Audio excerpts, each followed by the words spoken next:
Welcome, everybody, to the TNA Impact results review, whatever you want to call it, reactions, thoughts. In my opinion, we had a pretty good impact tonight. I actually enjoyed it. I can't lie. I enjoyed it. I thought that it was well put together. I thought that it was awesome. I thought everything, all of the above, I thought it was awesome. So, starting off, we kicked the night off with Moose, before he defends his X Division title against Leon Slater at Slammiversary, Moose goes one-on-one with Sami Callihan and hits a stunner in the early going, but Moose quickly bounces back. Moose puts Callihan away with a spear to win the match. I think, and by the way, if it looks like I was reading that off of something else, because I was. While I do this, I write a script before the impact or after the impact so I can kind of see what I'm going to say, so it ain't just all scrambled around. I know that half the streams have really been like that. If you're going to be completely honest, all the streams have really been like that. But we're going to try to make them not so rushed and just kind of go with the flow. But I actually really enjoyed this match. I thought it was something that we actually needed and not something that we wanted. I'm really excited for Moose versus Leon Slater at Slammiversary. I feel like it's going to be an awesome match. I think that it's going to deliver, and I think the story they're playing on is perfect. And especially after the match, really brought me in because they had Moose cut a promo where he said that at Slammiversary, this is going to be the biggest match of Leon Slater's career. But at Slammiversary, this is just going to be another Sunday night for Moose. That was cool. And then to really put the icing on the cake, he told Sami to leave his boots in the middle of the ring and go to the locker room and leave. So that was honestly a good touch to make Moose look like more of a heel character, and especially having like these little cinematics every week of Leon Slater. And we know Leon had a spot later in the night with the Hardys, but it was really cool to see Moose mention Leon and kind of see how Leon's kind of having this Cinderella story at Slammiversary. And I just cannot wait. Even though I'm going to try to find a way to watch Slammiversary, I don't think I'll be able to watch it live. Definitely going to catch clips. Definitely going to watch every single match, but just not going to be able to watch it live. So definitely a downside there, but it is what it is. We'll push through. I thought that match was really awesome, though. Great way to kick off the show. We're going to rate every single one of these matches. I'm going to give this match, I think that Moose and Sami, they did their work. They did pretty good. I'm gonna rate it a harsh 6 out of 10. I mean, y'all know 10 out of 10 is the best match I've ever seen. I'm a harsh rater. So I'm gonna give that a 6 out of 10. Not bad, not great. Don't really do anything to the brand. Doesn't hurt the brand.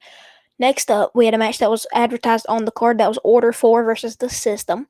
And before or after the System came down to the ring, we saw Order 4 make their entrance. Whenever the lights went out, Dark State came and attacked the System. We saw Order 4 walk away from it and did not get attacked. So, obviously, Order 4 stepping away has nothing to do with Dark State. That just means that they're not interfered in it. But it's cool to see. I said this before the show, and I also said this in my NXT review. I said that we should have, tonight on Impact, Dark State be there and attack the System to make it fair, so then we can maybe get a match on NXT or Impact. And by the way, one thing I do want to point out, I'm absolutely loving that TNA is on YouTube, because that's how I'm watching it, is on YouTube, and it's really helping me out, and I'm sure it's helping you guys out too. But it's cool to see him. It's cool to see Impact. I love watching TNA wrestling, so I'm glad they're on YouTube. But man, I wish this match would have got to go, because this match would have been awesome. All 6 of these competitors in this match would have been really good against each other. But obviously, it didn't get to happen due to Dark State. But I love the storyline building, so I'm okay with it. Since this match didn't get to go at all, I'm just gonna rate the storyline building. And honestly, 10 out of 10 for storyline building. They're doing a great job at it, even though some people don't really want to see it. I think it's really exciting. But I think it's going to be really cool to see the System versus Dark State whenever it does come, whether that's in a street fight, normal 6-man tag, whatever it is. We see Danny Luna, I believe is her name, looking to climb back up the ranks in the Knockouts division, and Tessa Blanchard stands in her way, which was the next match. and it was Tessa versus Danny. And the whole reason why Tessa won this match was because we saw Victoria Crawford on the outside get involved and help Tessa Blanchard win this match. So in the end, Tessa won with a code breaker. So I think that was an awesome way to end it. Definitely cool. But then after the match is what really was storyline building for Slammiversary. We know that at Slammiversary we have Indy Hartwell versus Tessa Blanchard, which the commentators kept reminding us that during the match. But then after the match is what really stood out to me is because we had Indy Hartwell come out there after they started attacking Danny, and she said that at Slammiversary, Tessa is going to find out who she is. So Indy's kind of predicting that at Slammiversary we're going to see a different side of her. So I'm hoping we get a little bit of new moves. I love seeing Indy wrestle, so I'm really excited. But I just hope that she brings something new. I would love to see something new, even though we don't need it. I love to see it every now and then. I think it's an awesome touch though. So we were set to hear from JC Jane, and we saw a public apology cut short by Fatal Influence. And then, before long, JC Jane argues that Fatal Influence is the most dominant faction today, not the Elegance brand. Masha Slamovich joins the fray, and she goes face to face with Jane and declares victory at Slammiversary. So personally, I think that we should have gotten a brawl here. I think we should have. I think that would have been best. I think we should have really made Masha attack JC. Because Masha just got the pin on JC. I feel like JC should have jumped the gun there, and Fatal Influence and JC should have attacked Masha. Just to get that equalness going into Slammiversary this Sunday. I feel like that would have only been right. One thing I do want to mention, if you are watching anywhere, is sorry for the lag. I've been seeing it on the videos as well. I'm just hoping that the audio is stable, especially now with this mic. I really hope it's stable. But yeah, I'm excited to see how Slammiversary matches up, but that storyline building is very good as well. That's one thing I'm noticing about TNA. As a new TNA Impact frequent weekly watcher live, obviously I catch all the clips whenever it isn't on YouTube, but now that it is on YouTube, I can watch it live and actually enjoy the brand and enjoy the show. So I'm glad that they're streaming it now on YouTube because it helps me out a lot. But then we see the injury report where we keep Trey Miguel on the injury report, but this time it's day to day. So we know he's supposed to have a match at TNA Slammiversary, and we know that he's posted on his story multiple times how ready he is to get back in the ring and how much he's missed it. I know he posted a couple of days ago or something like that, how he misses his job so much. So I really hope he gets to be there for Slammiversary. I don't know if it's already been announced that he will be there for Slammiversary. I don't know if it hasn't. I don't really know much about it.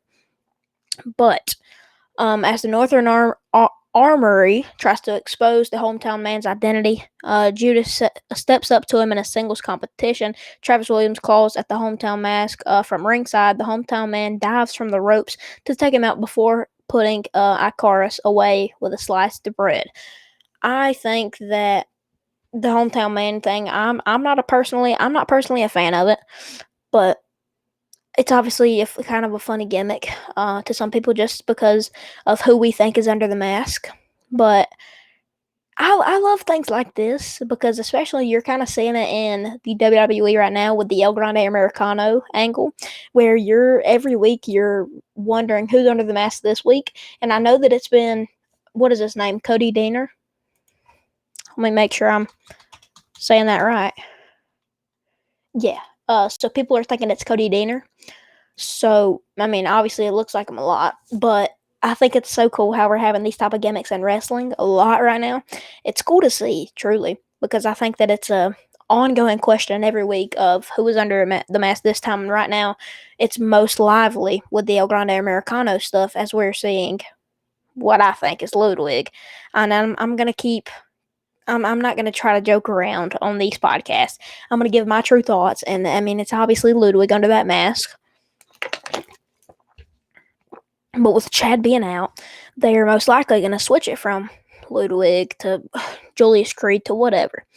But We just got to make sure that we don't mess up too much, because you could tell in that match that El Grande Americano had last Monday, you could tell that it was clearly Ludwig Kaiser's moveset. But I think that these masked gimmicks are really working out in wrestling right now.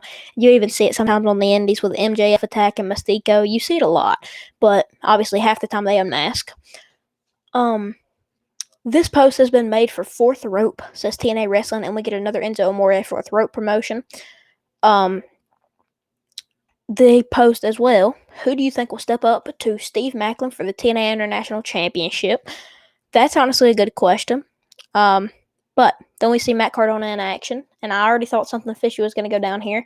We know Matt Cardona has gotten attacked by Dark State before, I believe 2 weeks ago on July 3rd. Maybe. Might be wrong. Probably wrong. But he gets attacked again by Dark State, which is 2 times in one night. So that's pretty crazy. I'm loving. He was facing Jake Panner. Forgot to mention that, but it ended in a no contest due to Dark State. I am loving. I can't get enough of the Dark State stuff.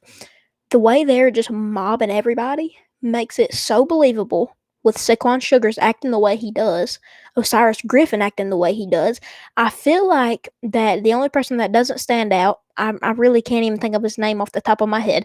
Y'all know who I'm talking about. But he really just doesn't fit in. Saquon Sugars, he's the best one out of all of them, in my opinion, and I feel like that's a solid opinion, not even a hot take. But man, they're just so good. I love the way they act. I love the way they attack people. I love the way they just move. It makes them way more believable, way more aggressive. Just makes them look good. But yeah, I think it's awesome. Let's scroll down here, see what the next one is. Oh, this actually was, I was almost getting pretty sad. Almost got sad here for a minute. I'm going to read out what they said. The Hardys got in the ring to deliver the final message ahead of their fatal 4-way TNA World Tag Team Championship ladder match at Slammiversary, where they will look to reclaim the titles they lost to the Nemesis earlier this year. The Hardys admit their shortcomings in recent months and contemplate their retirement if they are unsuccessful this Sunday. Then Leon Slater comes out and challenges them to get out of this slump whenever First Class appears.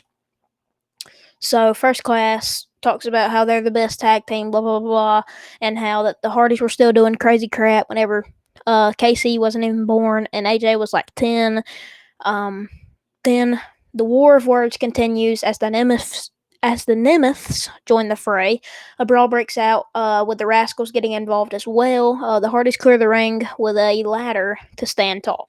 So obviously super cool to see the Hardys kind of in this position of desperateness. And I mean, this is, I think, I hate to say it, I really do, and y'all know how much we love the Hardys on this channel, and it's really a shame that I haven't got a Hardys poster right here by the time. But now looks like it's too late. I think it's too late. I think this is going to be the Hardys' last match. We know the history the Hardys have with the ladder matches, and we know that it's going to be a ladder match at Slammiversary. This is going to be their last match. And it's going to suck, because that really makes me want to buy Slammiversary. To see the Hardy Boys' last match live, do you know how insane that is to think about? Over their insanely long career, this is going to be the last match ever that they have, in my opinion. And it's going to be on a TNA pay-per-view. Arguably the biggest one ever. That's insane to think about. I do not want the Hardys to retire. It looks like they haven't skipped a beat.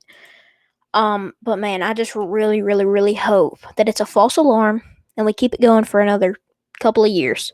I need it for a couple of years, and that's probably too much to ask. And I mean, I'm just gonna say it. I'm gonna predict it. I think that's it. I think they're hanging it up after this match. It just makes so much perfect sense too, because obviously they don't want to destroy their legacy. So I think it'd be smart to. I don't want them to, by no means. I think it'd be smart to, though, just because I'd hate to see them go. I'd hate to. But it'd make perfect sense to leave in a ladder match where your whole career is basically been built on. I think it makes perfect sense, but I don't want them to go. And in the main event, in a preview of the three-way TNA World Championship match at Slammiversary, Joe Hendry and Mike Santana joined forces against the TNA World Champion Trick Williams and Frankie Kazarian. The early advantage goes to Trick and Kazarian as they cut off the ring and wear Santana down. Santana creates separation with a springboard to take out both of his opponents. Santana makes the tag to Hendry and as the pace quickens, Hendry goes on the attack and delivers a fall-away slam to Trick. Santana tags himself back into the match, putting Kazarian away with Spin the Block.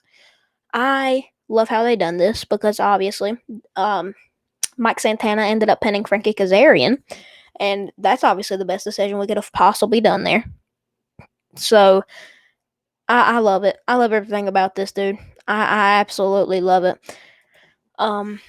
Having Mike pin Frankie was the best possible decision because after the match we saw Trick, Mike Santana, and Joe Hendry all stare down before their match on Sunday for the TNA Knockouts World Championship. So I'm really excited to see how it all pans out, how it all plays out. I think it's going to be a really, really, really good match, possibly one of the best matches TNA's ever seen. Nothing's touching Unbreakable 2005 though. I believe it's 2005. AJ Styles, Christopher Daniels, Samoa Joe. Nothing's touching that, but they can try. They can try. Nothing's touching that. I really loved this episode of TNA Impact. I thought it was awesome. I loved the stare down at the end, and y'all know how we do. Give an overall rating at the end. I'm going to give TNA Impact on July 17th a solid 8 out of 10. It's your normal TNA Impact show, but just this week, I noticed that they were doing a lot of more storyline building, being that TNA Slammiversary is this week. They have to do their last final bits before Slammiversary, and they really did themselves out. They really did what they needed to do. They didn't waste any time. They did perfect stuff there. I'm glad they did. I'm glad they built up the Dark State stuff, even though they aren't on Slammiversary just yet. They might be on the post, or they might be on the countdown. Don't know yet. No confirmation at all. But I'm definitely going to figure some things out. Definitely going to learn more about TNA storylines at the moment. Knowing that I'm not fully, this is only like my 4th episode of live TNA Impact. I think that it's only right that we celebrate this a little bit. So, I don't know how we would celebrate this, but I guess drink some water to end the show here. But I hope y'all enjoyed this TNA Impact review. If you want more, make sure to come back to the channel or the Twitch if you want to see these live. CZV_wrestling_2309 on Twitch if you want to see these live. But if you don't, you just want to wait till they come out on YouTube, that is completely okay as well because they will come out whenever they come out. And they're going to come out either way. So, I mean, it's best for you to just do what you need to do. Do whatever you want to do. That's the main thing. Do whatever you want to do. No peer pressure to do anything. But if you would like the video, it helps it out a lot. Make sure to comment if you can. If YouTube doesn't turn off my comments, make sure to try to comment so that it spreads to more people around the algorithm. It really helps out. And if you enjoyed this review, please do all those things. Share it to your friends. See if they want to even join the page. But we've been growing pretty fast lately, so I would recommend getting on the train now because nothing's going to change here. But the numbers are going to start going up, so that means that nothing's going to change with me. Nothing's going to change with this. We're just going to stay the same. So, if you enjoyed, I know that was a bit of a ramble, but I will see y'all boys in the next review or breakdown tomorrow. Deuces.